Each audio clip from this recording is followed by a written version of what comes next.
Choice. આખી life આપણા પાસે ચોઇસીસથી ભરેલી છે.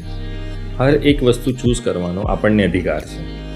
આપણે એ વસ્તુ કરીએ પણ છે. ભણવું શું છે, કોની સાથે રહેવું છે, ફ્રેન્ડ્સ કેવા જોઈએ છે, અને ધ મોસ્ટ ઇમ્પોર્ટન્ટ ચોઈસ આપણે આપણા લાઈફ પાર્ટનરને ચૂઝ કરીએ છીએ, રાઈટ?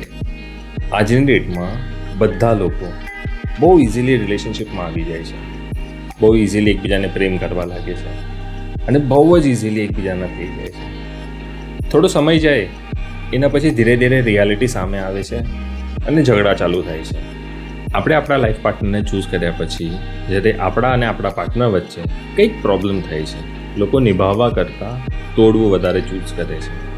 લોકોને પ્રોબ્લેમથી ભાગવું વધારે સહેલું લાગે છે એ પ્રોબ્લેમને ફેસ કરવા કરતાં. કોઈ પણ પ્રોબ્લેમ સોલ્યુશન વગર નથી આવતી.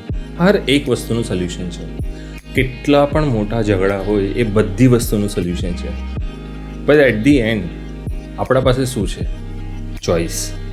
એ ચૂઝ કરવાની કે આ પ્રોબ્લેમનું સોલ્યુશન કાઢવું છે કે આ પ્રોબ્લેમથી દૂર ભાગવું છે. જ્યારે પણ આપણા સામે પ્રોબ્લેમ આવે છે 70 to 80% લોકો એ પ્રોબ્લેમથી દૂર ભાગવાની કોશિશ કરે છે. કોઈને પ્રોબ્લેમનો ફેસ નથી કરવું, કોઈને એ વસ્તુનું સોલ્યુશન નથી લાવવું, કોઈને એ વસ્તુ પર વાત નથી કરવી. બસ મારાથી નહીં થશે, ધીસ ઇઝ નોટ મી, હું નહીં કરી શકીશ.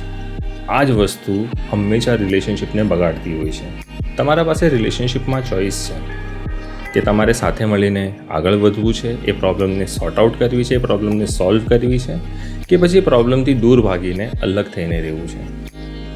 તમને શું લાગે છે? કમેન્ટમાં જરૂર બતાવજો.